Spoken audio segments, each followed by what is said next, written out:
अब नाम नहीं काम चलेगा, पद नहीं प्रमाण मांगा जाएगा, और अगर कब्जा है तो बुलडोजर जरूर आएगा। नमस्कार, कैपिटल टीवी उत्तर प्रदेश देख रहे हैं आप और मैं हूं आपके साथ शिवानी अतुरी। उत्तर प्रदेश में अब सियासत से ऊपर है कानून और कानून से भी ऊपर है जमीन का सच। मंदिर, मस्जिद, मकान या मदरसा, अगर जमीन सरकारी है तो कब्जा निजी नहीं हो सकता। ये 2025 का उत्तर प्रदेश है जहां फाइलों से नहीं मैदान से फैसले लिए जा रहे हैं। जमीनी स्तर पर फैसले हो रहे हैं, कार्रवाई हो रही है। कुशीनगर से मेरठ और संभल तक प्रशासन ने साफ कर दिया है कि अब अवैध निर्माण पर कोई रहम नहीं होगा, चाहे वो कितनी भी पुरानी दीवारें क्यों ना हो या किसी बड़े नाम की छांव में क्यों ना खड़ी हुई हो। बुलडोजर अब सिर्फ मशीन नहीं बल्कि अवैध कब्जा करने वालों के लिए एक चेतावनी है, और खासकर जो अवैध अतिक्रमण अखिलेश के समय से हो रखा है। सपा नेता हो, सांसद हो या विधायक हो, उनके खिलाफ भी एक्शन देखने को मिला है और उन पर भी सख्त कार्रवाई हुई है क्योंकि उन्होंने भी अवैध अतिक्रमण किया हुआ था। जी हाँ, इससे ये तो साफ है चाहे कोई कितने भी बड़े पद पर क्यों ना हो, उन पर एक्शन लिया जाएगा अगर उन्होंने अतिक्रमण किया है तो।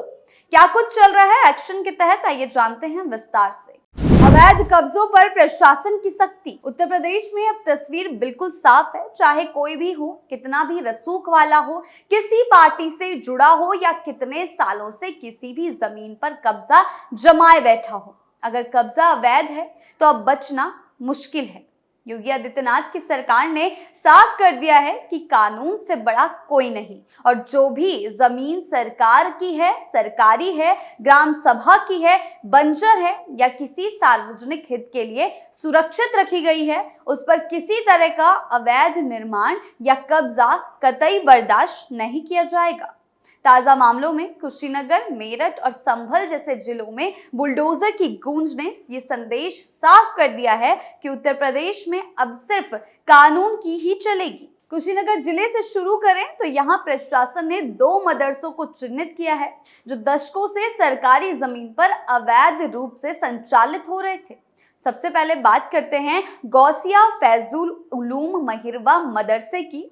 यह मदरसा 1972 से चल रहा है और अब इसमें लगभग 350 छात्र पढ़ते हैं, लेकिन जांच में ये सामने आया कि यह मदरसा सरकारी जमीन पर बगैर किसी वैध दस्तावेज के कब्जा जमाए बैठा है। जब तहसीलदार द्वारा जांच हुई तो पाया गया कि ना तो जमीन का कोई आवंटन हुआ था, ना ही किसी राजस्व रिकॉर्ड में इसका नाम दर्ज है। ये मदरसा सिर्फ सियासी पहुंच और दबाव की वजह से 1994 से 95 में मान्यता पा गया था, जबकि जमीन उसकी खुद की ही नहीं थी। सवाल ये उठता है कि जब दस्तावेज ही पूरे नहीं थे तो मान्यता कैसे मिल गई। अब जब सीएम योगी को इस मामले की जानकारी हुई तो उन्होंने तुरंत जांच और कार्रवाई के आदेश दिए। फिलहाल तहसीलदार की रिपोर्ट डीएम को भेज दी गई है और मान्यता रद्द करने की प्रक्रिया शुरू हो चुकी है, यानी कि सख्त से सख्त कार्रवाई उनके खिलाफ शुरू कर दी गई है। दूसरा मामला है अंजुमन इस्लामिया फैजुल उलूम मदरसे का, जो फाजिल नगर कसिया तहसील के धनौजी खुर्द गांव में ग्राम सभा की बंजर भूमि पर अवैध रूप से बना हुआ है। यहाँ भी सारा खेल फर्जीवाड़े का था। जमीन पर कब्जा तो गैर कानूनी था ही, साथ ही 1996 में कुछ कागजी हेराफेरी करके इसकी मान्यता भी करवा ली गई थी। जब मामले की जांच हुई तो सामने आया कि 2021 में ही एसडीएम ने इस जमीन को मदरसे के नाम दर्ज करने से इनकार कर दिया था, लेकिन कुछ तहसील कर्मचारियों ने मिलकर रजिस्ट्रेशन करवा दी थी। उन पर भी कार्रवाई की जा रही है। अब उन कर्मचारियों के साथ साथ मदरसा संचालक पर भी मुकदमा दर्ज हो गया है, यानी कि अगर कोई अधिकारी भी लिप्त रहता है तो उस पर भी एक्शन लिया जाएगा और फर्जी रजिस्ट्री को रद्द कर जमीन वापस ग्राम सभा के नाम पर कर दी गई है। इन दोनों मामलों से साफ है कि सिर्फ धार्मिक संस्थान के नाम पर कोई भी सरकारी जमीन पर कब्जा नहीं कर सकता। यह भी बड़ा संदेश है कि अब धार्मिक संस्थानों के नाम पर ये किसी विशेष वर्ग के सहारे कानून को ताक पर रखकर काम नहीं चलने वाला। सीएम योगी खुद इस मुद्दे पर पूरे मामले पर नजर बनाए हुए हैं और प्रशासन को सख्त निर्देश दिए गए हैं कि किसी भी सूरत में कानून से समझौता तो नहीं होना चाहिए। अब आते हैं मेरठ पर। तो मेरठ की बात करें तो जहां अब्दुल्ला रेजिडेंसी नाम की कॉलोनी में बड़ा एक्शन देखने को मिला है। यहाँ पर करीब 300 मीटर सरकारी जमीन पर अवैध कब्जा किया गया था। जब जांच हुई तो पाया गया कि कॉलोनी का एक बड़ा हिस्सा 12 मीटर की चौड़ाई वाली सरकारी भूमि पर बना हुआ है। बुलडोजर लेकर प्रशासन पहुंचा और कब्जा हटवाया गया। जी हाँ, यानी कि अब अतिक्रमण पर एक्शन लिया जाएगा। सरकार अब अतिक्रमण को बर्दाश्त नहीं करेगी। अब सवाल यह है कि इतने बड़े स्तर पर कॉलोनी खड़ी कैसे हो गई जब जमीन सरकारी थी।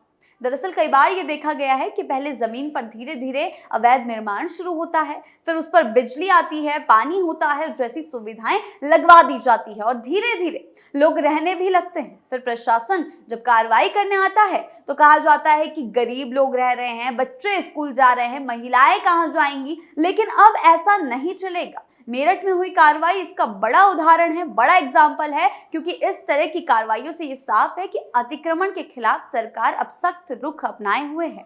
सपा सांसद पर भी गिरी गाज। अवैध कब्जा सिर्फ जमीन पर नहीं होता, ये अक्सर सत्ता और सिस्टम की गठजोड़ से भी जुड़ा होता है। और इसका सबसे ताजा एग्जाम्पल संभल जिले में देखने को मिला, जहां समाजवादी पार्टी के सांसद जियाउर रहमान बर्क के घर पर तोड़फोड़ की कार्रवाई शुरू हुई। मामला यह है कि सांसद के मकान में एक हिस्सा जो 1 मीटर चौड़ा और 14.3 मीटर लंबा था, वो अवैध रूप से बनाया गया था। एसडीएम कोर्ट ने 12 अगस्त 2025 को आदेश दिया था कि इस अवैध हिस्से को 30 दिनों के भीतर हटा लिया जाए, वरना प्रशासन खुद इस पर कार्रवाई करेगा। अब समय सीमा पूरी हो रही है तो सांसद जी के प्रतिनिधियों ने खुद मजदूर लगाकर उस हिस्से को तोड़ना शुरू कर दिया है, ताकि प्रशासन का बुलडोजर ना चले। यानी कि योगी सरकार के बुलडोजर का डर देखने को मिला है। ये घटना ये बताने के लिए काफी है कि अब बड़े बड़े नेता भी खुद अपने अवैध निर्माण तोड़वा रहे हैं, क्योंकि उन्हें पता है कि सरकार पीछे हटने वाली नहीं है। सरकार कड़े से कड़ा एक्शन जरूर लेगी।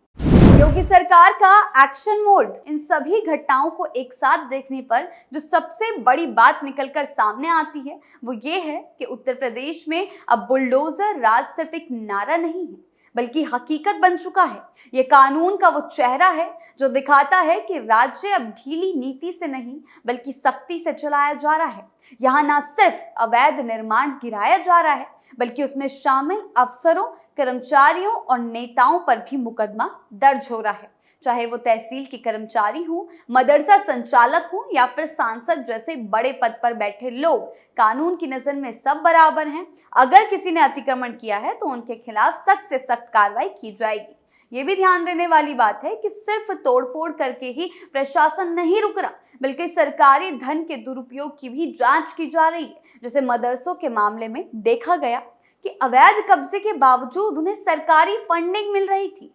अब ये जांच का विषय है कि कितना पैसा मिला, कहां खर्च हुआ और किसने उसकी सिफारिश की। इन मामलों में अगर कोई अफसर या नेता दोषी पाया गया तो कार्रवाई और भी ज्यादा कड़ी हो सकती है। इससे एक बड़ा संदेश जाता है कि सिर्फ जमीन खाली कराना ही अब सरकार का मकसद नहीं है, बल्कि पूरे सिस्टम को दुरुस्त करना और प्राथमिकता है। और यही प्राथमिकता है कि अधिकारियों पर भी गाज गिरेगी। आखिर में यही कहा जा सकता है कि उत्तर प्रदेश में जो नई प्रशासनिक लहर चल रही है वो सिर्फ बुलडोजर चलाने तक सीमित नहीं है। ये एक बड़ा सिस्टम सुधार है जिसमें सरकारी संपत्तियों को सुरक्षित करना, अवैध कब्जों को हटाना, भ्रष्टाचार को उजागर करना और कानून के शासन को स्थापित करना शामिल है। जनता के मन में अब यह भरोसा बन रहा है कि अगर किसी ने गलत किया है तो चाहे वो किसी भी पद पर क्यों ना हो, उसका हिसाब जरूर होगा, चाहे वो कोई भी क्यों ना हो। ये नए उत्तर प्रदेश की तस्वीर है, एक ऐसा प्रदेश जो अब मजबूर नहीं मजबूत हो चुका है। उत्तर प्रदेश में चल रही ये बुलडोजर कार्रवाई सिर्फ इमारतें तोड़ने का काम नहीं कर रही है, बल्कि ये एक बड़ा संदेश है कि अब कानून के सामने कोई भी छूट नहीं पाएगा, न धर्म की आड़ में, न सत्ता के बल पर और ना ही रसूख के दम पर। प्रशासनिक शक्ति अब सिर्फ कागजी नहीं रही, बल्कि जमीनी हकीकत बन चुकी है, जो आम जनता के मन में विश्वास और गलत करने वालों में डर पैदा कर रही है। ये बदलाव सिर्फ जमीन के टुकड़ों को खाली कराने का नहीं है, बल्कि पूरे सिस्टम को साफ करने का प्रयास है। जब कानून ने अपनी ताकत दिखाई और हर अवैध कब्जे, फर्जीवाड़े और भ्रष्टाचार को उखाड़ फेंका। आज यूपी में बुलडोजर सिर्फ मशीन नहीं बल्कि व्यवस्था सुधार का प्रतीक बन चुका है, जो ये याद दिलाता है कि अब गलत करने वालों को बचाने वाला कोई नहीं और सही के लिए लड़ने वाला पूरा सिस्टम तैयार है। यही है नए उत्तर प्रदेश की असली पहचान, सशक्त, सख्त और साफ। आपकी इस बारे में क्या राय है, हमें कमेंट सेक्शन में जरूर बताएं। नमस्कार।